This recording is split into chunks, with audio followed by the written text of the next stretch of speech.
Gone girl movie की शुरुआत में हमें निक को दिखाया जाता है जो अपनी सिस्टर के बार में जाता है। निक की आज मैरिज एनिवर्सरी होती है। उसकी शादी को 5 साल हो चुके हैं, लेकिन वो अपनी शादी से खुश नहीं है। इसीलिए वो अपनी सिस्टर को बताता है कि शायद जल्द ही वो डाइवोर्स ले लें। वो ये भी बताता है कि हर एनिवर्सरी के दिन उसकी वाइफ एमी उसके साथ एक गेम खेलती है जिसमें वो गिफ्ट को छुपाती है और क्लू के थ्रू उसे ढूंढना होता है। पर शायद इनकी शादी में अब बहुत चीज खत्म हो चुकी है। इसके बाद निक जब अपने घर आता है तो देखता है कि उसकी पत्नी घर पर नहीं है। सामने टेबल टूटी हुई है, इसीलिए वो डिटेक्टिव को बुलाता है। डिटेक्टिव अपने असिस्टेंट के साथ यहाँ पर आती है और जब घर की तलाशी लेती है तो उसे शक होता है कि उसकी पत्नी के गायब होने के पीछे उसी का हाथ है, क्योंकि घर पर उन्हें कुछ ऐसे सबूत मिलते हैं जिससे पता चलता है कि निक की उसकी पत्नी से नहीं बनती थी। दरअसल निक एक राइटिंग टीचर है, जबकि उसकी पत्नी एमी खुद एक राइटर थी जो अपने टीनेज में बहुत फेमस हुआ करती थी। और अब डिटेक्टिव को निक पर शक है, इसीलिए उसे पुलिस स्टेशन ले जाते हैं जहां पर उससे कई सारे सवाल पूछे जाते हैं, लेकिन निक उनके सवालों का अच्छे से जवाब नहीं देता।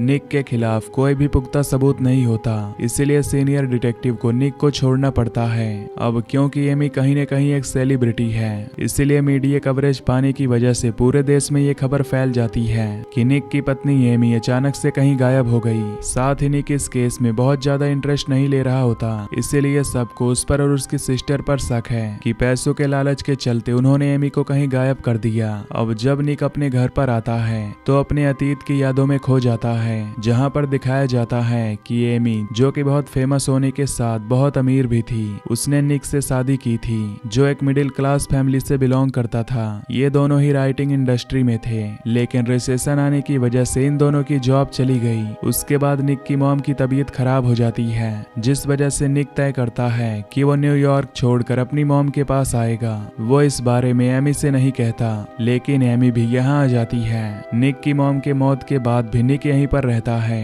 अब उसका काम करने का ज्यादा मन नहीं करता था, इसीलिए एमी ने उसके लिए एक बार खोल दिया था जो उसकी बहन उसके साथ मिलकर चलाती है, क्योंकि शायद वो खुद मेहनत करना ही नहीं चाहता। साथ ही एमी के साथ भी उसके रिश्ते दिन ब दिन खराब होना शुरू हो जाते हैं। इसके बाद निक की कॉलेज में राइटिंग टीचर की जॉब लग जाती है, जहां उसकी मुलाकात एंडी नाम की स्टूडेंट से होती है और जल्द ही इन दोनों का अफेयर शुरू हो जाता है। कहानी वापस प्रेजेंट में आती है, जहां पर डिटेक्टिव को निक के घर पर कुछ खून के निशान दिखते हैं। इससे डिटेक्टिव का निक के ऊपर शक और भी ज्यादा बढ़ जाता है। यहाँ पर डिटेक्टिव को पड़ोस के लोगों से पता चलता है कि इन दोनों के बीच में लड़ाई झगड़ा होते रहते थे, जिस वजह से एमी अपने आप को सुरक्षित नहीं समझती थी और इसीलिए उसने एक गन भी खरीदी थी।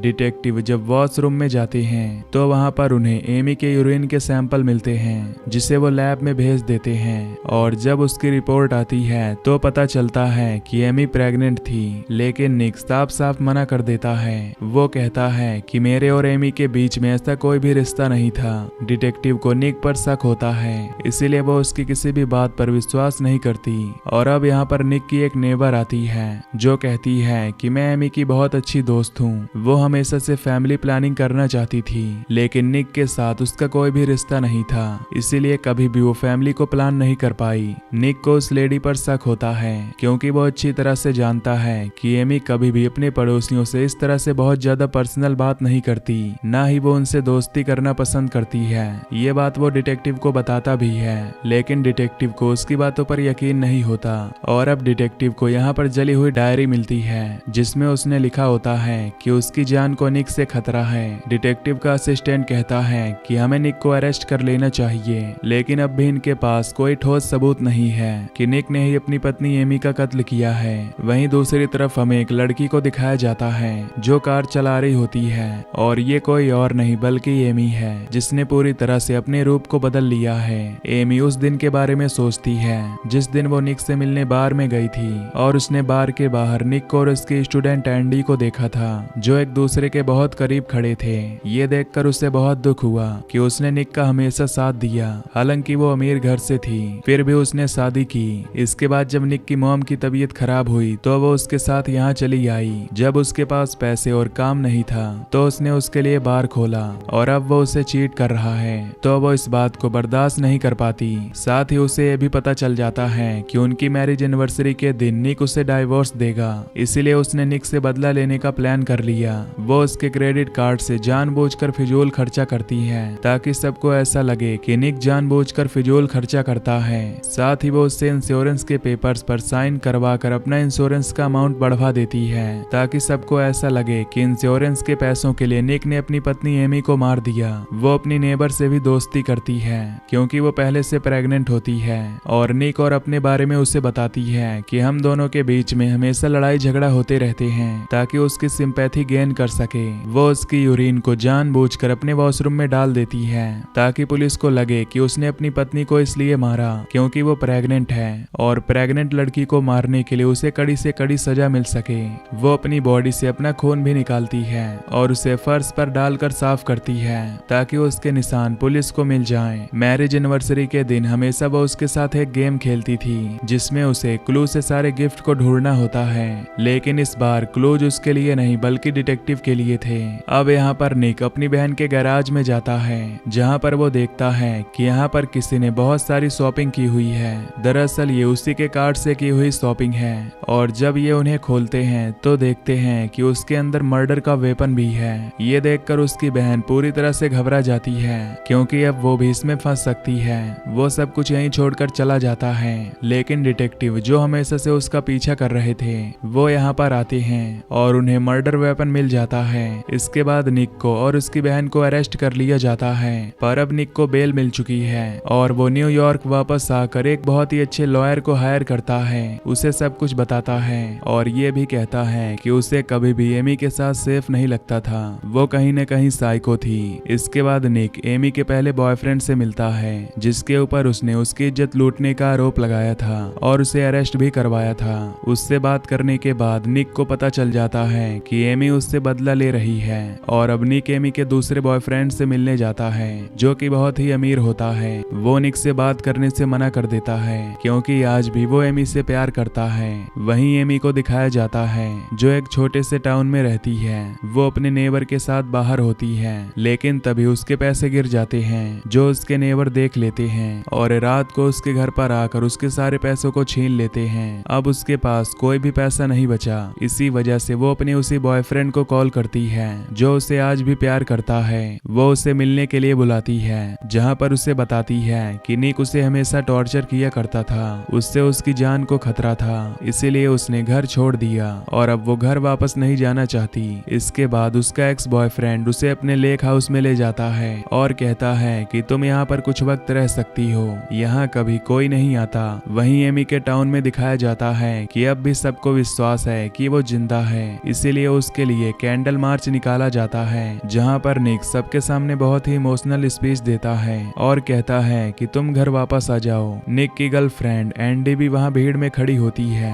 और जब वो सुनती है तो उसे बहुत गुस्सा आता है, इसीलिए वो प्रेस में बता देती है कि उसका और निक का अफेयर है। ये सुनने के बाद सबको यकीन हो जाता है कि उसी ने अपनी पत्नी को गायब किया है या उसे मार दिया है। इसके बाद निक अपने लॉयर के पास जाता है। उसका लॉयर कहता है कि अब सारे सबूत तुम्हारे खिलाफ हैं, लेकिन तुम एक फेमस टॉक शो में जाओ जहां पर तुम सबके सामने बताओ कि तुम अपनी पत्नी से बहुत प्यार करते हो। तुम्हें अपनी गलती को वहां पर एक्सेप्ट करना होगा, साथ ही तुम्हें ये कहना होगा कि तुम अपने परिवार को अपनी पत्नी को वापस चाहते हो, क्योंकि अगर तुम्हारी पत्नी तुम्हारे साथ कोई षड्यंत्र कर रही है तो वो न्यूज से टीवी से तुम पर नजर रख रही होगी। हो सकता है कि वो तुम्हारी बातों से इमोशनल होकर घर वापस आ जाए। और अब निक कुछ टॉक शो में जाता है जहाँ पर बताता है कि वो अपनी पत्नी से बहुत प्यार करता है। वो चाहता है कि वो घर वापस आ जाए और वो रोने का नाटक करता है। एमी इस इंटरव्यू को देख रही होती है। वो देखती है कि निक ने वही टाई पहनी है जो उसने कभी उसे गिफ्ट की थी और जब वो बहुत ध्यान से उसकी इंटरव्यू को सुन रही होती है तो इस बात को उसका एक्स बॉयफ्रेंड भी नोट करता है। यहाँ पर अब वो अपने घर वापस जाना चाहती है, लेकिन कॉलिन नहीं चाहता। वो चाहता है कि वो उसी के साथ रहे। एमी का दिल और दिमाग कहीं न कहीं बदलना शुरू हो गया है, इसीलिए अब उसे अपने एक्स बॉयफ्रेंड पर गुस्सा आना शुरू हो जाता है। वहीं हमें डिटेक्टिव को दिखाया जाता है जिसे उस वेपन पर जो उसकी बहन के गैराज में गिफ्ट के साथ मिला था उसमें उन्हें एमी का ब्लड मिलता है, जिस वजह से वो एक बार फिर से उसे गिरफ्तार कर लेते हैं। लेकिन इस बार भी उसका लॉयर उसे बेल पर रिहा करवा देता है। दूसरी तरफ एमी जो अब कॉलिन के साथ बहुत अच्छा बर्ताव कर रही होती है, कैमरास के सामने ऐसा बिहेव करती है जैसे वो उसकी हर एक बात को उसके कहने पर मान रही हो। दरअसल अब उसके दिमाग में कोई और प्लान चल रहा है। वो प्लान बनाने में बहुत ही शातिर होती है और जब कॉलिन वहां से चला जाता है तो वो अपने शरीर में चोट के निशान बनाती है। रात को कॉलिन जब वापस आता है तो वो उससे सेड्यूस करना शुरू कर देती है। ये दोनों एक दूसरे के बहुत करीब आ जाते हैं। उसी दौरान एमी कॉलिन को मारकर वहां से गाड़ी निकाल कर सीधा अपने घर आ जाती है, जहां पर पहले से प्रेस होती है। वो देखती है कि निक उसके सामने है, लेकिन निक समझ जाता है कि ये उसका कोई प्लान है। इसके बाद उसे हॉस्पिटल ले जाया जाता है, जहां पर वो डिटेक्टिव को बताती है कि बचपन में स्कूल में कॉलिन और वो गर्लफ्रेंड बॉयफ्रेंड थे, लेकिन इसके बाद वो दोनों अलग हो गए। लेकिन उसका ऑब्सेशन कभी भी उसके लिए खत्म नहीं हुआ। वो हमेशा उसे लेटर लिखा करता था और एक दिन जब उसकी एनिवर्सरी थी तो कॉलिन उसके घर पर आ गया। वो उससे बचने के लिए किचन में भागी, लेकिन उसने डंडे से उस पर हमला करके उसे बेहोश कर दिया और अपने लेक हाउस ले गया, जहां पर उसके साथ जबरदस्ती किया करता था। और आपको सारे सबूत चाहिए तो आप उसके लेक हाउस सीसीटीवी फुटेज को चेक कर सकते हैं। दरअसल वो जानबूझकर सीसीटीवी फुटेज के आगे ऐसे रिएक्ट करती थी कि उसे कॉलिन ने यहाँ पर जबरदस्ती रखा हुआ है। और यहाँ पर वो डिटेक्टिव जो उसे बहुत वक्त से देख रही है, उसे कहीं न कहीं उस पर शक हो जाता है। वो उसे कहता है कि अगर तुम्हें कॉलिन ने किडनैप किया था तो वो मर्डर वाला हथियार वो निक की बहन के गैराज में कहां से आया। वो उसकी बात का जवाब नहीं देती और कहती है कि अगर मैं वापस नहीं आती तो तुम मेरे निर्दोष पति को कब का जेल में डाल चुकी होती, और बेहोश होने का नाटक करती है। पर अब डिटेक्टिव को उस पर शक हो चुका है। इसके बाद निक उसे अपने घर ले आता है और कहता है कि अभी नाटक करना बंद करो, मुझे पता है कि तुम झूठ बोल रही हो और तुमने ही कॉलिन को मारा है। वो पहले चेक करती है कि निक के पास कोई रिकॉर्डर तो नहीं, और इसके बाद वो उसे सारा सच बता देती है। लेकिन उसकी बात पर कोई भी यकीन नहीं करेगा, क्योंकि अब सबके सब एमी के साथ हैं। वो निक से कहती है कि जब मैंने तुम्हारा इंटरव्यू देखा तो मुझे यकीन हो गया कि तुम ही मेरे लिए सही हो, और इसीलिए मैं वापस आई हूँ। निक फैसला करता है कि वो ये सारी बातें अपने लॉयर को और डिटेक्टिव को बता देगा।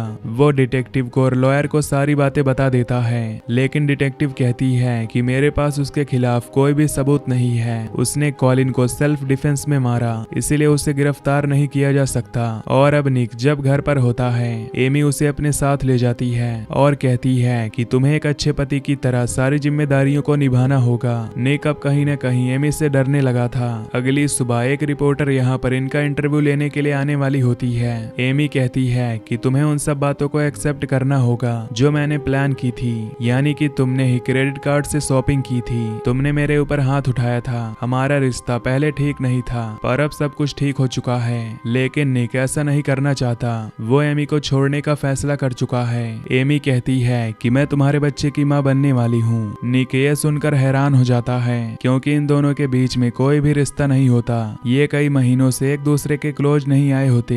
एमी कहती है कि फर्टिलिटी क्लिनिक में जो तुमने अपने स्पर्म के सैंपल दिए थे, मैंने उसे अपनी बॉडी में इंसेमिनेटेड करवा दिया और अब वो उसके बच्चे की माँ बनने वाली है। ये सुनने के बाद निक के पैरों तले जमीन खिसक जाती है। वो अपना आपा खो बैठता है और कहता है कि तुम ऐसा नहीं कर सकती, मैं तुम्हारे साथ कभी नहीं रहूंगा। एमी कहती है कि तुम्हें मेरे साथ रहना होगा, पूरी दुनिया तुम्हारे खिलाफ है और कल को जब तुम्हारा बच्चा पैदा हो जाएगा तो वही नफरत मैं उसके दिल में भी तुम्हारे लिए डालूंगी। यहाँ पर निक पूरी तरह से फंस चुका है। वो जानता है कि वो बच्चा उसकी जिम्मेदारी है, इसीलिए वो तय करता है कि वो एमी के साथ रहेगा। इसके बाद हमें इंटरव्यू दिखाया जाता है, जहाँ पर ये दोनों अनाउंस करते हैं कि एमी प्रेग्नेंट है, जो जल्द ही एक बच्चे को जन्म देने वाली है। दरअसल निक ने एमी के साथ कंप्रोमाइज कर लिया है। वो अपने बच्चे को एक बेहतर जिंदगी देना चाहता है, इसीलिए वो तय कर चुका है कि अब वो एमी के साथ ही रहेगा। खैर, अगर आप निक की जगह होते तो आप क्या करते, कमेंट में जरूर बताएं। बाकी मैं मिलूंगा आपसे अगली वीडियो में। Till then take care, love you, bye bye.